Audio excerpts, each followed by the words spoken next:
I was a very successful criminal defense lawyer, doing really well, driving a Porsche, quite satisfied with myself. Had a beautiful wife, two lovely little girls, and believed God was on his throne in heaven, that Jesus was the Son of God and died for us. But all of that was irrelevant to me. Mm-hmm. You know, Okay. I was aware of that. I knew all of that as a historical fact and accepted it. And if I filled out any application, I'd said, you know, religion or something. I'd put Christian. You know, they used to have that. Used to be on your applications for things. But I was no more saved or a redeemed person than my horse. I mean, I was just a man living in the world, quite pleased with myself and doing very well.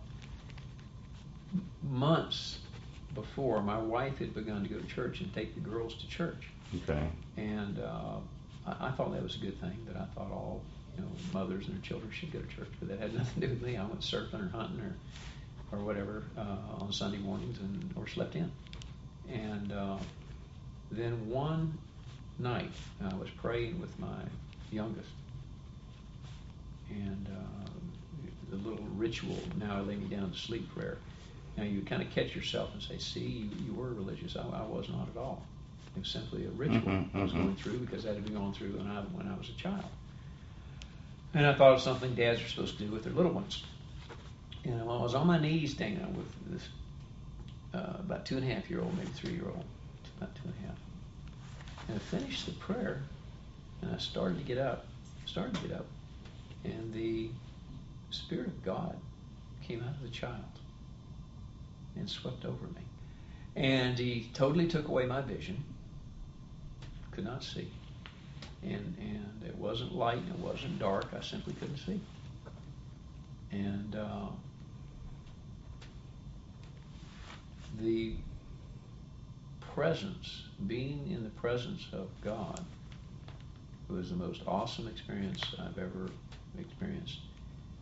I could feel a love encompassing me that's beyond description. And also a knowledge. I knew that he knew the molecules in my fingernails and the atoms in my body. I knew that. And I knew him better than I knew my wife or my mom. There was a oneness that doesn't bear human description. And then he spoke to me. Okay. Now you got to remember, I can't see. It's not light and it's not dark. I just simply can't see. And his words were very simple, and it wasn't King James. It was American. He very simply said, "You feed them, you clothe them, and you educate them. And you are a total failure as a father because you're not teaching them of spiritual things." And there was no condemnation in that statement. There was no recrimination. It was just a very simple statement. And with that, I could feel the presence of God pull off of me. I could feel him actually leave just like he had come, just like almost like a wondrous blanket. I'm just engulfed in it, and then he left. And my vision came back. I could see perfectly. Mm-hmm. Still on my knees. My little daughter was sitting there looking at me, and she smiled. And she laid down. And I got up and I walked into the hall, and I leaned against the wall with my arms crossed, and I looked at the ceiling. I'll never forget it. I said, "Okay, God." I said, "I know that was your son, Jesus." I said, "But I don't know any spiritual things. So I will begin this Sunday and every Sunday by going to church, so the children will know that I know that you're important." Mm-hmm. Okay. And that's all I said. Now, knowing what I know now and having lived a closer relationship with the Lord for the last 20 plus years, I'm amazed that I wasn't on my face crying out for forgiveness. I mean, all I said was, "Okay, I don't know any spiritual things, so I'll start going to church so they'll know I know you're important." I mean, what a reaction for someone who had just been through what I'd been through. But that's how shallow I was spiritually, how un how naive I was, and how unique this experience was. So I started going to church every Sunday, and boy, I hated it. I hated it. I didn't want to get up on Sunday morning and go. The preacher was either putting me to sleep or telling me I was going to hell. They were singing songs I didn't like. I mean, I did not like it. But I'm a man of my word. That's one thing I was. I wasn't a redeemed, saved person, but I kept my word, even to God. And every Sunday I was in church. And it was so funny, my older one, wife's playing piano in the church. They become very regular church goers by then. She'd be up there playing, and we'd be singing in the little Baptist church right up here, by the way. And of course, at first I refused to sing. I'd just get the book out and open it. I'd just stand there, very resentful that I was there. And my, I guess Lisa, Carmel was about 7 or 8 years old. She was standing there with the book open, looking straight at me and singing at me. And so I would start singing with her. And this went on for 6 months. But you go to an old Baptist church and you're going to get the Word of God. They're going to read the Bible to you. They're going to read the Bible, and they're going to preach lessons. You may not like what they're preaching, or it may not be, quotes, interesting to you. But slowly but surely, I came to the recognition that I was a lost person, that I really didn't have a relationship with God, that I had never asked for forgiveness of my sins, and had never asked Him to take over my life. And there was another encounter the only encounter with my wife, where she told me why I wasn't saved. And that was this Saturday before the Saturday that I walked down the aisle and accepted Christ. But she said to me, among other things, and she had never said a word, and the Lord finally just opened her mouth, and she said, a couple things, John. You're waiting to get your life perfect before you come to God. You want to clean up all your stuff before you come. She says, you're never going to make it. She said, none of us are going to make it. None of us are capable of cleaning it up good enough. She said, number two, you want to ride, I'll never forget her saying this, says you want to ride into God's throne room on your white horse with your sword in your hand, and you want to say, here I am, God. I'm your man. I'm going to serve you. She said, that's what you want to do. She said, that's not the way God wants you. She said, He wants you on your face, crying out, God, I can't make it without you. After I accepted Christ, I realized, and I think I was almost 40 years old. In fact, I was 40 years old when that happened. I realized that, I was a very, very successful criminal defense lawyer at that point. Right. That everything I'd done meant nothing. My life was zero. Now, here I am, quotes, a self-made man. I left home when I was 17, put myself through college, Green Beret, Special Forces, I was my own favorite hero. And none of that meant anything. That was a shock, because I was, egocentric, self-driven, quote, self-made man. And to find out that I had done nothing of lasting value, nothing of any real value that would go a day past the day I died, and that all that I was doing, even though I had accomplished some good things for people in their lives, really was zero. That was a real impact, and I wasn't certain I should even stay a lawyer.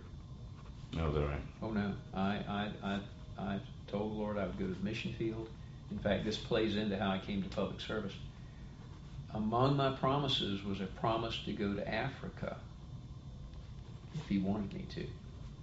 When I made that promise, I was so serious that it scared me when I said it. And I said, or South America, because I think Idi Amin had been around. I don't know if he was still in power or not. Okay.